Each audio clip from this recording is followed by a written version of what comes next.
What's happening, people? Welcome back. Give you a little match preview.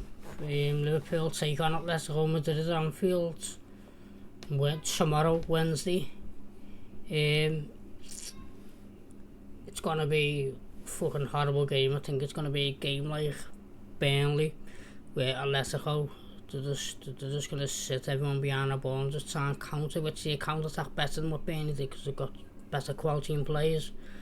But it's gonna be another one where we're just gonna have to try and break a low block.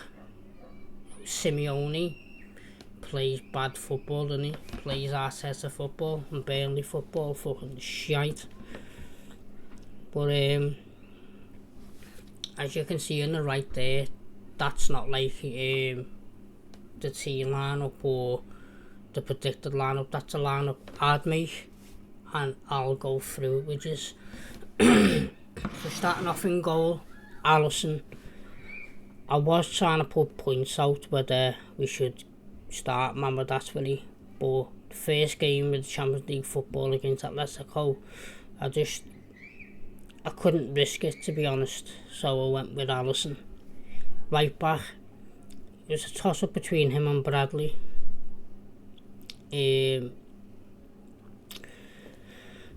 But what Frimpong done on Sunday, winning us the pen for the goal, and when he come on he was very bright. He could have nearly scored, but he shot at the near post when he should have went back across face of goal, and he should have hit it first time, but he was dead bright when he come on.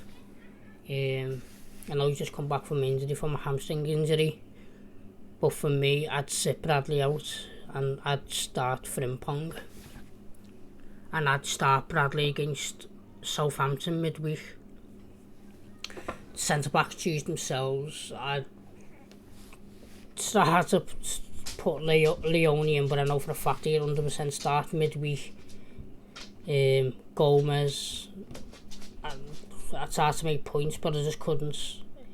So the defence just picked it. The two centre backs just picked themselves.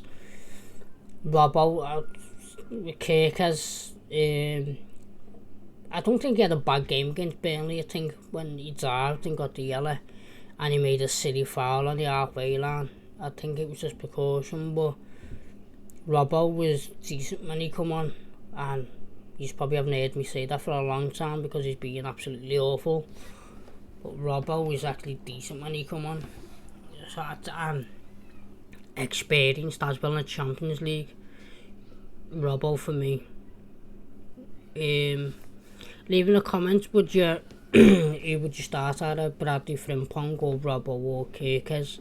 Would you copy mine or would you make changes to it? Now this is where it gets interesting.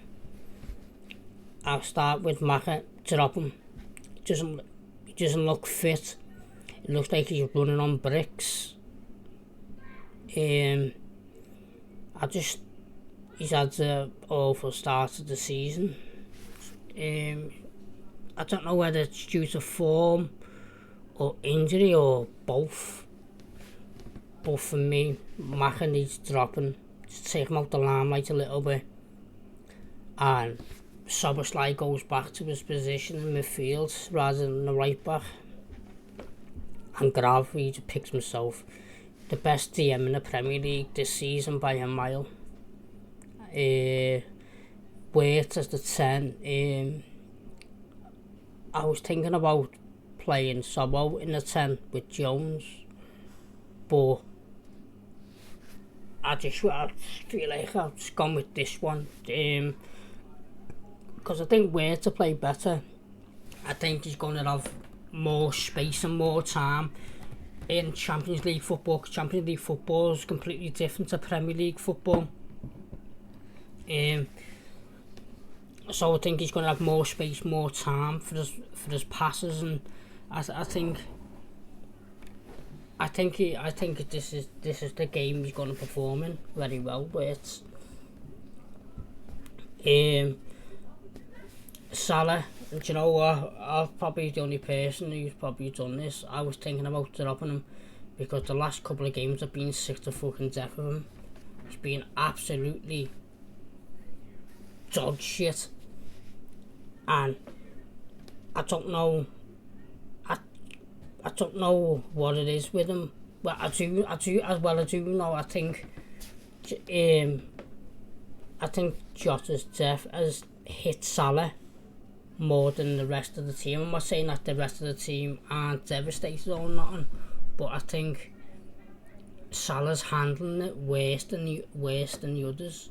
And you could see in the first game of the season, as soon as the game finished, he was in tears. So I don't know. I think that's took a major effect on him. But he's the king, innit? He's the best player in world football. You just can't drop him in games like this, because if it goes wrong, you're just gonna get point the finger. And I've done a surprise one, haven't I? But I bet it's a surprise is all. I'm gonna start off with Rio. I'd start Rio. I am fucking sick to death of Gakpo. I really am. He's just a one-trick pony. He cannot break low blocks. He's the worst player to break low blocks, because he's scared to go down the line. He just wants to cut inside all the time. He's so predictable to play against.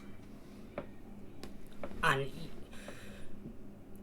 against Atletico, we know they're going to play a low block. Rio's the guy, because Rio can go. He can go out wide. He can come inside. He can go on his left. He can go on his right. He can just shimmy. He can just take on plays with these. And again, when he come on against Burnley on Sunday, he jinked his way into the box, but where Gakpo would just probably shoot from a stupid angle, Ngomoa looked up and he seen Frimpong back post, and instead of shooting or trying to go for glory, he seen a better option and passed it to Frimpong, who nearly scored. And I just don't like Gakpo. I just don't like Gakpo. I just don't know why. He's just not for me.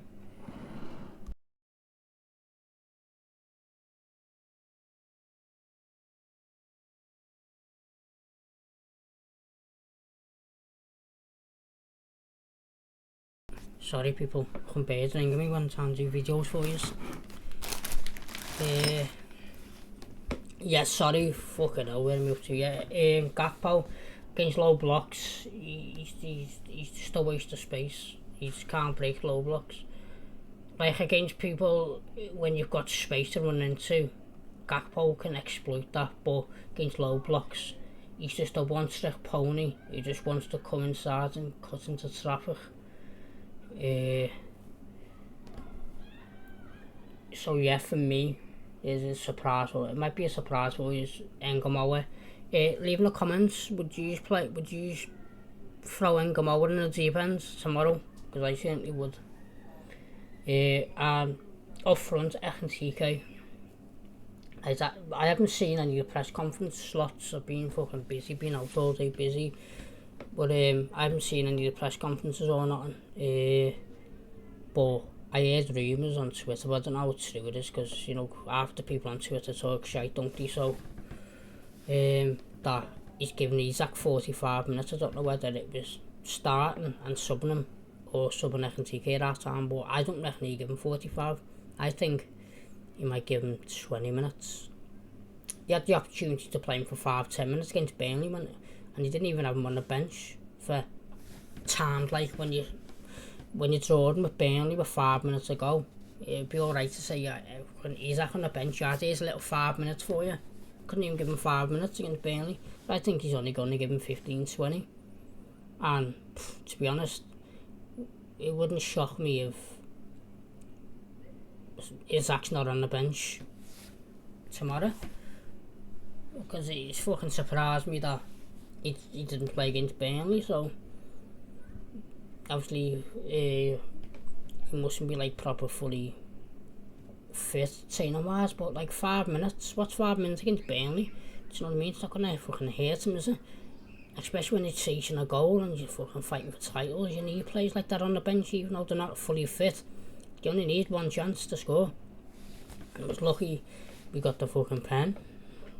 But yeah, I would start TK, because I know he's had like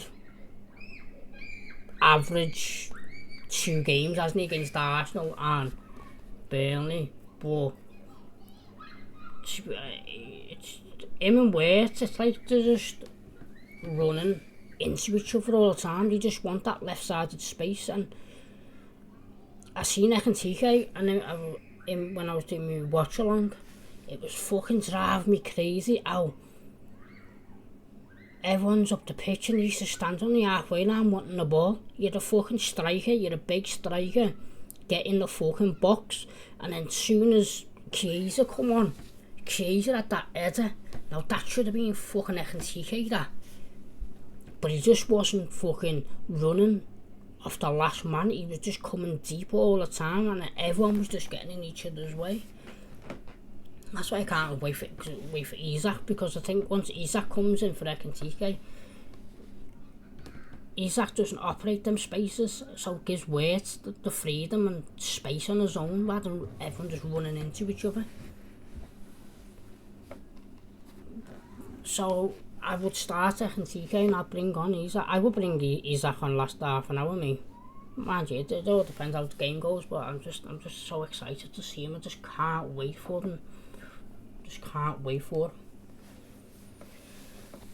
But yeah, what would you do, guys? Would you drop Gakpo this game for Engamoa, just because we're going to be playing against a low block in Atleti?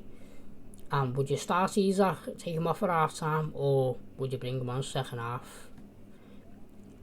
Give me your thoughts in the comments, and I'll be doing a watch along for tomorrow, so I'll be back on tomorrow to do a watch along for you. I'm not sure about I'll do an Everton preview against the Blue Shy for you, so I'll bring out a preview for you for that, but I don't know whether I'll be doing a watch along because I'm trying to get tickets to go and that. But I'll bring a preview out for you. I think I'll bring my preview out Thursday or Friday it'll be. I'll probably Friday, because I want to try and get like more information, like press conferences and that, of like if anyone's got injured like in training or whatever, rather than doing it early and then it comes to it and then fucking there's injuries before.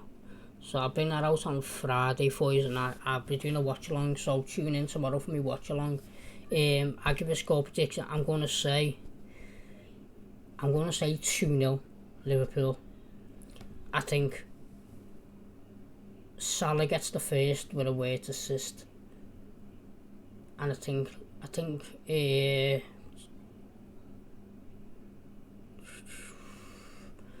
gonna say Isak comes on near the end, and as let's see it pushing, we hit them on a break, and Isak gets the second. So 2-0. Leave me your score predictions in the comments, and I'll see you tomorrow for the watch along, people. Take care, and up the fucking Redmen.